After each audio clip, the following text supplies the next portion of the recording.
Hello and a very warm welcome to Design Date. I'm Claire German, Managing Director at Design Centre Chelsea Harbour. In this virtual format, we're keeping our community engaged and inspired wherever they are. We're bringing together designers, industry insiders for some great conversations online.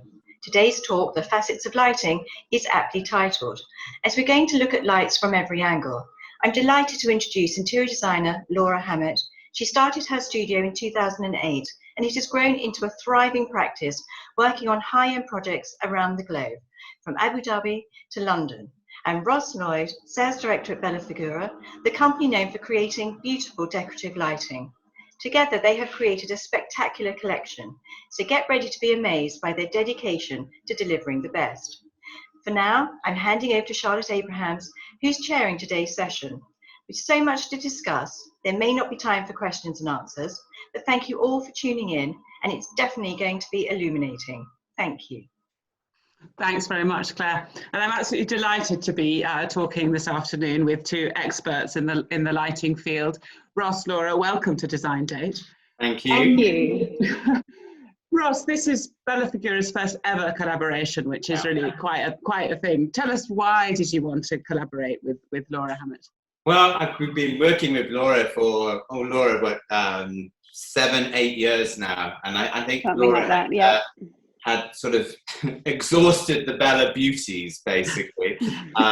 She picked real gems to put into her projects. So it got to the point that, as an interior designer, you can't keep using the same chandelier or the same wall light on every project, because that's not what your customer wants to see.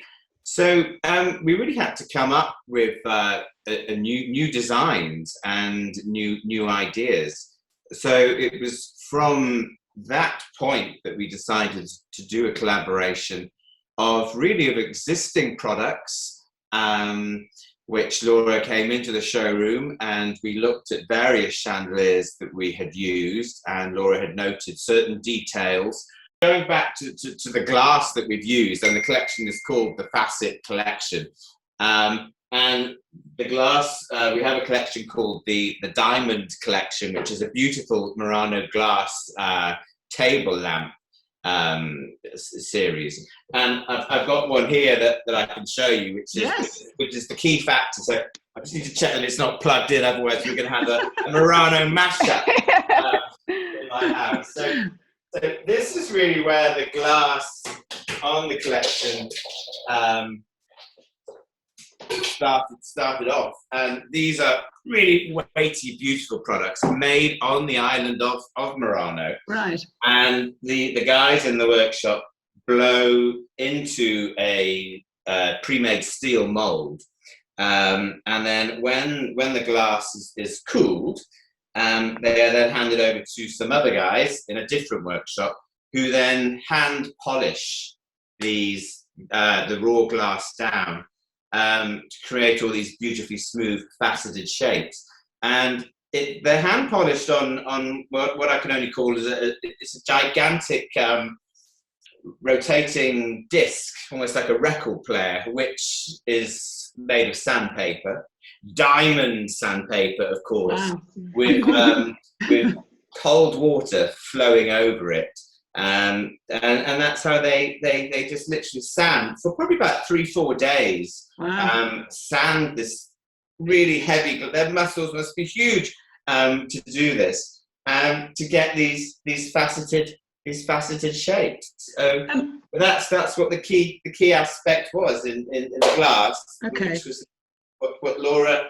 I was going to say, Laura, is that I'm what? going to put this down, otherwise I'm going to have a broken toe. Laura, is that what inspired you to, in the creation of this new collection? I think it was one of the things, definitely. I mean, I love that piece. We've used that a lot. There were so many things that kind of brought this, for me anyway, that brought this collection together. And obviously, like Ross said, we work together so often. We have done for so many years. So I think it was a really natural kind of conversation that came about.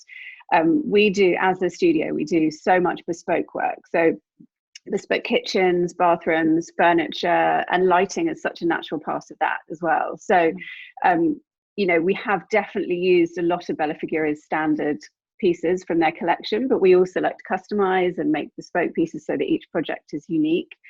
And I think it just came naturally, like Ross said, we'd kind of felt like we'd used our favorites so many times, and it just felt like now we needed something that was different. And that faceted shape has always really intrigued me for so many reasons, but largely because of the way that the light falls onto the different angles is really beautiful to me. And when designing lighting, I always find it's just as important to look at the way that the light looks when it's off as much as it does when it's on, because you know, so often you're looking at something, particularly something that's quite substantial in size, throughout the day when the bulbs aren't on. So that form, you've got to think about all those materials in different times of day, and that facet creates such an incredible reflection. The way that the natural light comes through the window and hits the different surfaces makes that shape so much more three-dimensional. And it has a very strong sort of Art Deco feel too, doesn't it? We've got a couple of technical drawings which you can see that shape very clearly. Is that quite a strong theme for you, the Art Deco, Ross? Well, I think, you know, Bella Figura, you know, we're a little over 30 years old, and I joined the company under new ownership 13 years ago. Bella Figura was very successful, but also the product was very traditional, and times had changed, and we came across a beautiful project, which was a magnificent 155-meter yacht. And wow. How wonderful.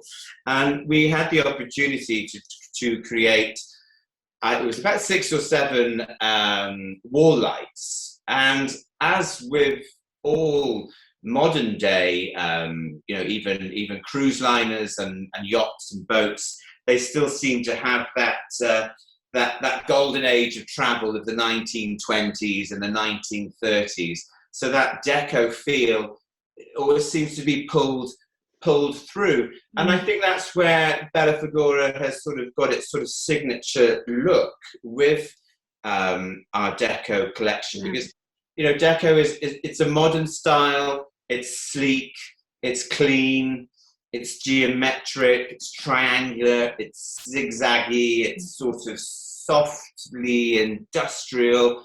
It's not too feminine, it's not too masculine, and it remains timeless. And as you say, it's got that wonderful glamour that takes us back to a golden age of travel, which we can only dream about in these current Absolutely. And I dare say the majority of us who are watching have seen that, you know, the Great Gatsby film, which is a beautiful film. And that house is just spectacular.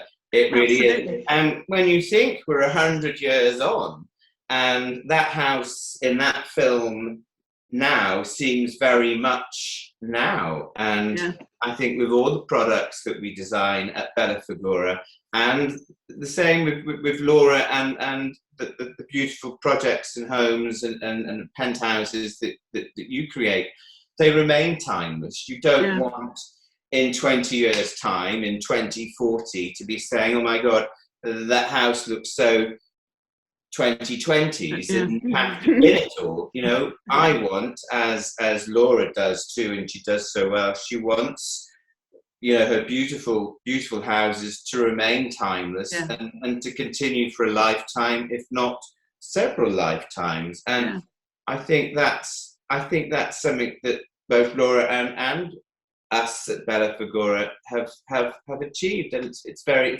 important. Absolutely. We've got some pictures of some detailed shots where we can see the shape of the light, that lovely facet, and also the you know, really close in on the glass. Laura, that shape, it's not only has an aesthetic role, but there's a function to that in the way it interacts with the light, isn't there? Absolutely. I mean that the bronze frame was such a kind of staple for me, using that metal work, that bronze work.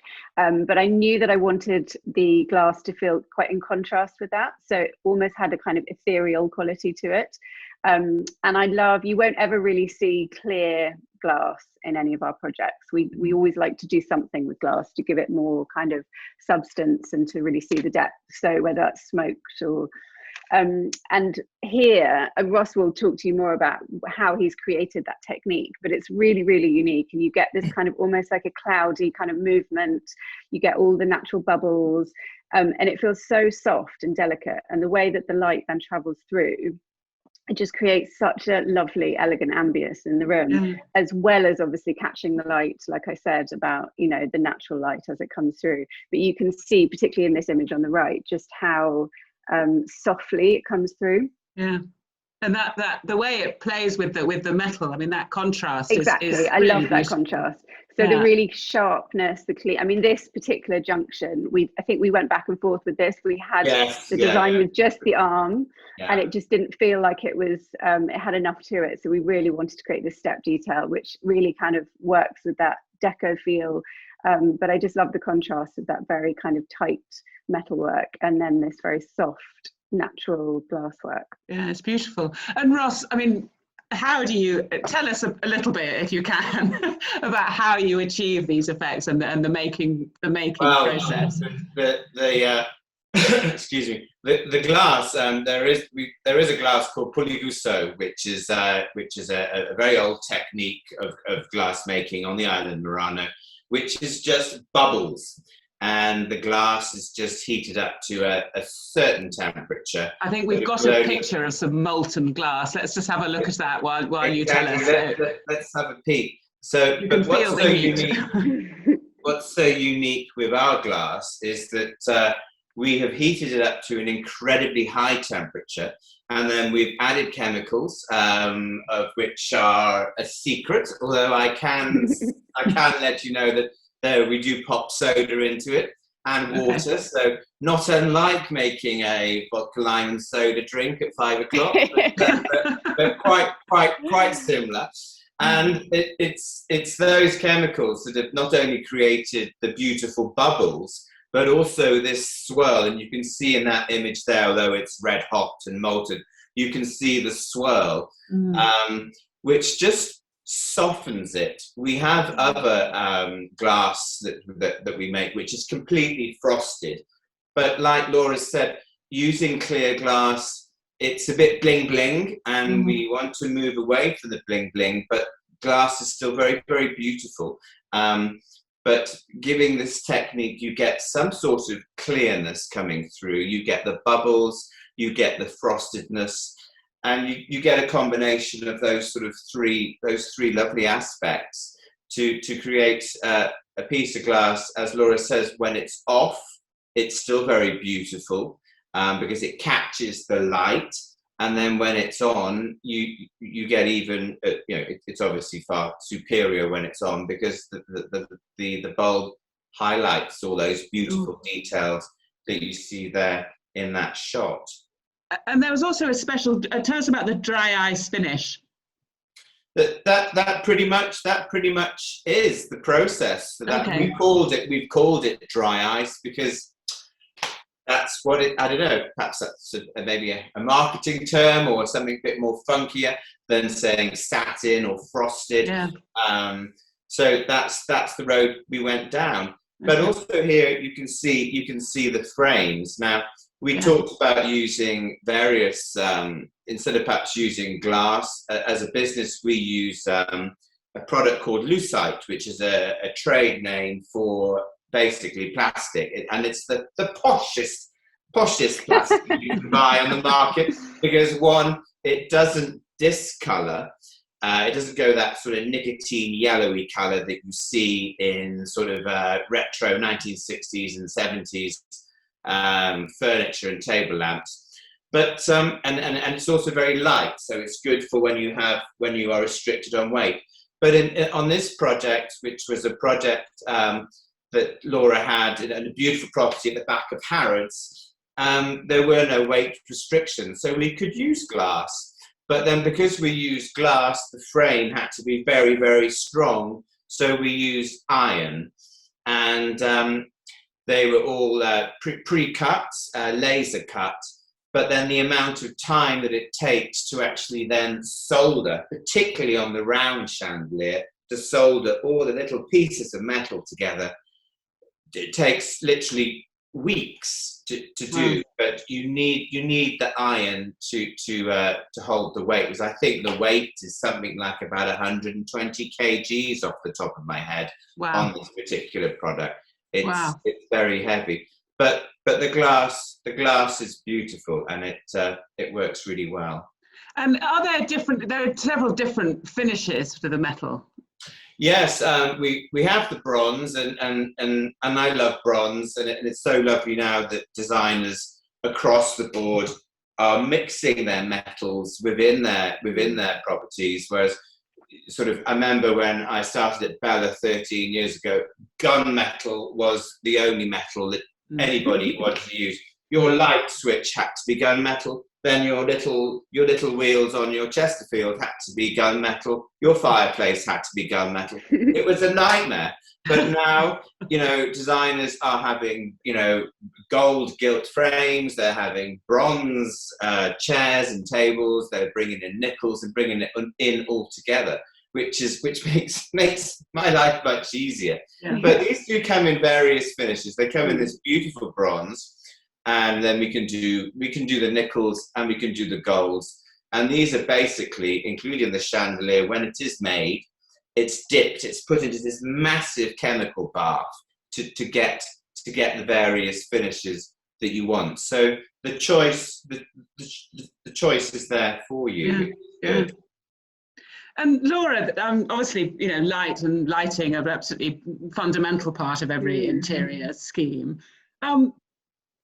How the materials you've used have been, you've chosen them to enhance the effects that they create. Can you just tell us a little bit about that, and how your knowledge as an interior designer sort of informs the design right from the start? Sure. Well, we, as a studio, we design all aspects of an interior. So the full interior architecture right through to turnkey styling. And we like to design in a very cohesive way. So we have our specialist teams within the studio. We have an interior architecture team and an FF&E team. But there's such a consistency between the two teams. So we're always working together on brainstorming and making sure those finishes are really connected. So that same finish we have on a lighting detail will be on a joinery detail in the same room. So I think bronze for me was a natural material to use, because it kind of really bridges the gap between all metals. I feel like it's the one metal you can mix with every other metal. Okay. So antique brass is something we use a lot with architecture, because it gives a little bit of softness. It works very nicely in period properties, but you could sit bronze so well aside, next to that, as well as the silvers, the chromes. So it's kind of, to me, it's almost the perfect metal. But it also gives a really strong contrast. So like Ross said, we are offering these pieces in other finishes, but I think my preference, my design was definitely based on these two, because I think that's where they're strongest. And I love that contrast, the kind of almost whiteness of the glass, and then that very deep, rich bronze tone. Yeah, beautiful. We've got a picture of the round chandelier in a project that you've done. And am I right that you designed it for this space? I think I did. I mean, I designed it at the same time. And the idea is that the pieces are quite versatile and could be used in multiple different projects of ours and, other people's. But I was very much in the mindset of this project at the time. So it felt like a really kind of natural place for us to showcase them. You can see we've got a very kind of monochromatic style to the whole property. It's very neutral, but everything, there is a lot of that kind of high contrast detailing. So it feels like they are designed for this space, but I also had all the other projects we were working on in mind at the same time. So I feel like they could be used so well in a very classic property as well. So we're working on a grade 1 listed house in London at the moment. And I still think these have such a strong place in that kind of environment too. Yeah, absolutely. And there's something about the form of them. I mean, obviously the quality of light is crucial, but the shape and the form is also important. Definitely. And you've again brought your knowledge of interior design to that and design things to solve some problems. We've got another picture of a table lamp, a sort of very narrow one. Tell us about that. So, I mean, every time you're designing, you're problem solving, I find. There's always a problem. Every project is different. Every client is different. So, particularly with this table lamp, a big part of the shape came from two things. I mean, we work with bedside tables, but also console tables, finding lamps that fit nicely. And London, often you're working with quite compromised spaces. So console will be quite narrow. But I don't like small things. Generally, I like scale, and particularly when it comes to lighting, I think you need that impact with scale. So doing it as a very long, kind of almost rectangular shape fits so nicely on a console, but also on a bedside where we get a lot of feedback from clients saying they love lamps, but they also want to be able to use their furniture and put things on it, you know, and not overly dressing it so they can't actually then use it. So this gives you a really nice amount of, you know, that beautiful kind of feature light, but lots of space around it. So that was one aspect. Another thing that I really struggle with when selecting lighting is, so often we're working with rooms where there's a kind of open plan, you've got a living space and a dining space connected. That's so typical all over the world, but particularly in England. And it's so difficult to find something that is a different shape but isn't competing. Something I really don't like is when you have two quite different styles in lighting in the same space, but equally I don't always want something that's repetitive. So when we did the circular, the main kind of showpiece, I think, from the collection, that main large pendant, we were also thinking about how could we then work over a dining table in a rectangular shape sitting beside it. So it feels like it's its own piece, but it's also got that connection. And then that followed through into some lanterns. So we've got, in the same project, we displayed them as 3 lanterns over a kitchen island. Which also works beautifully. They're almost my favorite pieces, actually, because I just think the proportions are so beautiful. So you could work that into, you know, an open plan space with the dining room or with the living room. So it's kind of, you know, thinking about the way that lighting is used as much as just how individual pieces look. Yeah, that's so interesting. And presumably for you, I mean, that's the joy of working with an interior designer, because, you know, you come with all of that knowledge of just the sort of things that people know when you say them, but don't think it's been thought about. Is what I mean? Yeah, precisely, and I think you'll experience that when you come into the showroom. That you know, when we design collections, we don't do matchy wall light, matchy table lamp, matchy chandelier. You know, and you can see there's a huge amount of synergy in the showroom with all the products. Because of this new way of open plan living, you know, your sight lines in a room, you know, you'll have your kitchen island like here, and then you'll have your seating area, then you might have your dining area. So your eye, with the swoop of a room, you see all 3 zones and the chandeliers or the lighting that goes into them. And I think at Bella Figura, when you go into the showroom, you can see so many different chandeliers that will complement each other. We either do that through the metal finishes or the similarities with the support rods and the ceiling roses, or the color of the glass, or the shape or the technique, so that, you know, your eyes are tantalized when you walk into a room, and you're not bored at looking at the same thing, and it is interesting. But you like Laura says, you have to harmonize the room together to link them up.